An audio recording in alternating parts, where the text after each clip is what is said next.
नमस्कार मित्रांनो, मी डॉक्टर गणेश गवळी धाराशिव उद्योजक चॅनलमध्ये आपलं सगळ्यांचं स्वागत करतो. दुग्ध व्यवसायाचे ऑनलाईन प्रशिक्षण सांगली MCD यांच्या माध्यमातून मागच्या 3-4 महिन्यापूर्वी पार पडलं होतं. त्यामध्ये अनेक शेतकरी प्रशिक्षणासाठी जॉईन झाले होते. त्यातील एका शेतकऱ्यांनी मला कॉल केला आणि म्हटले, सर आम्ही 30 म्हशींचा गोठा बनवत आहेत, गोठ्याचं काम पण सुरू केलेलं आहे, तर आमचा गोठा पाहण्यासाठी तुम्ही याल का? तर बघा, मी पण सांगली जिल्ह्यातच आहे, तर मी आज त्यांच्या गोठ्यावर व्हिजिट देण्यासाठी जात आहे. मी गोठ्यावर पोहोचलो आहे. इथून काय करा, गोठ्याचं काम खूप मोठ्या प्रमाणात सुरू आहे, तुम्ही पण पाहू शकता. 1 फुटापर्यंतच काय करा, या ठिकाणी कॉन्क्रीट दावणच करणार आहे ते आपण. नाही, कॉन्क्रीट का करा, बांधकामामध्ये करणार आहे. विटाचं तर ते मशी फोडू शकतात. नाही, 9 इंचीमध्ये आहे की नाही, आपण ते पूर्ण बांधकाम गट्टूचं का? हा, गट्टूचं करणार. आणि त्याच्यात आहे की नाही, पाण्याचं वगैरे कायम पाणी राहायला पाहिजे. आणि नाही, पाण्यासाठी तुम्ही दावणीत पाणी सोडणार आहे. दावणीत का सोडणार आहे दावणीत? कायम 24 तास पाणी असावं त्याला. चारा कधी खाणार तुम्ही? जेव्हा आपण टाकल त्यावेळेला चारा तसं नाही करायचं.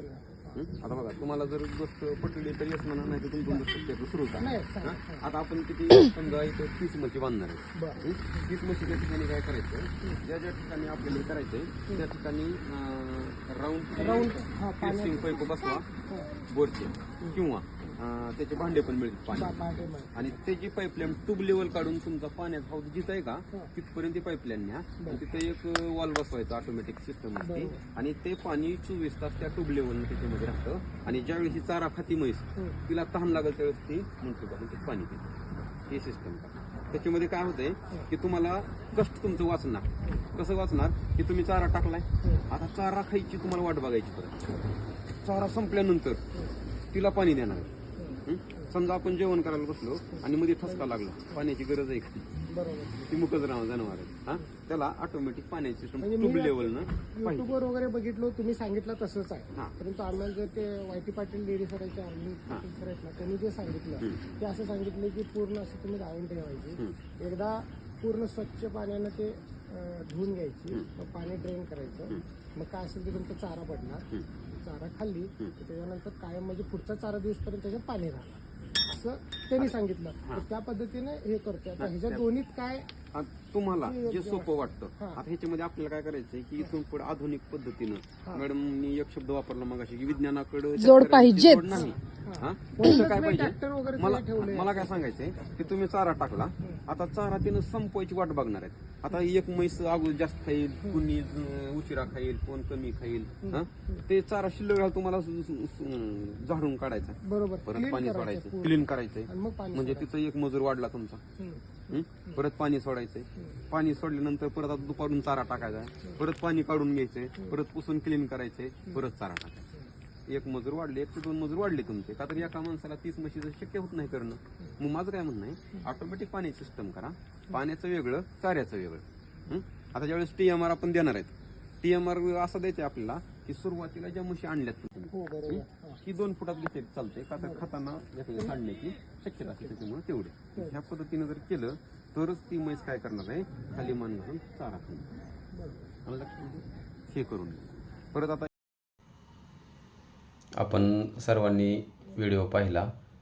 मी पण या ठिकाणी व्हिजिट दिल्यानंतर तिथं सुरुवातीला ज्यावेळेस पाहिलं त्यावेळेस मला पण खूप यांचा गोठा आवडला की ह्यांनी जी नियोजन केलेलं आहे, स्ट्रक्चर मोठं तयार केलेलं आहे. तर त्यामध्ये 30 मशीनचा गोठा त्यांनी बनवणार आहेत. तिथं मशीनसाठी शॉवर सिस्टम पण त्यांनी तयार करणार आहेत.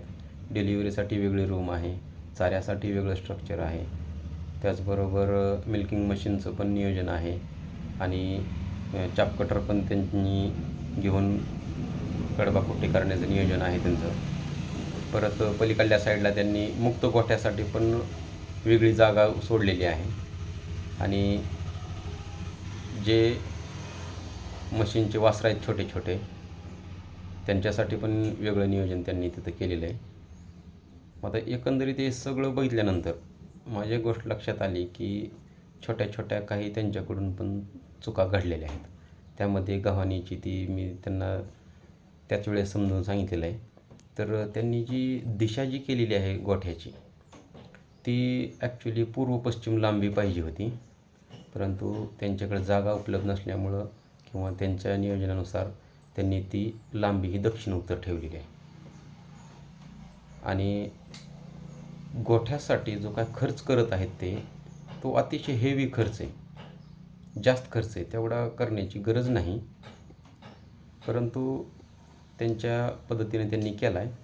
आणि तिथं एक गोष्ट आणखी एक मला निगेटिव्ह अशी वाटली की साईडनं जे कंपाऊंड वॉल आपण घेत आहेत ते कंपाऊंड वॉल त्या ठिकाणी जाळी पाहिजे. जाळी जर असेल तर हवा खेळती राहणार आहे गोठ्यामध्ये. तर त्यांनी काय केलेलं आहे तिथं नियोजन त्यांचं की भिंत बांधून त्या ठिकाणी ते वारं अडवत आहेत. आपल्याला दुग्ध व्यवसाय करायचा म्हटलं तर तिथं हवा ही खेळती पाहिजे असं मी त्यांना सजेस्ट केलेलं आहे. त्यांनी त्यामध्ये सुधारणा करतीलच. त्याचबरोबर त्यांना आणखी एक आवर्जून मी गोष्ट सांगून आलो आहे की जर तुम्हाला TMR सिस्टम लागू करायची असेल आणि त्याच्यामध्ये जर आपल्याला दुग्ध व्यवसाय करायचा असेल तर कंपल्सरी तुमच्याकडं अझोला वेळ असला पाहिजे, हायड्रोपोनिक असला पाहिजे आणि TMRची सिस्टम तुम्ही समजून घेणं गरजेचं आहे. आणि TMRचा फॉर्म्युला हा तुम्ही तुमच्या गोठ्यांमध्येच 100% तयार करून घ्या. धन्यवाद मित्रांनो.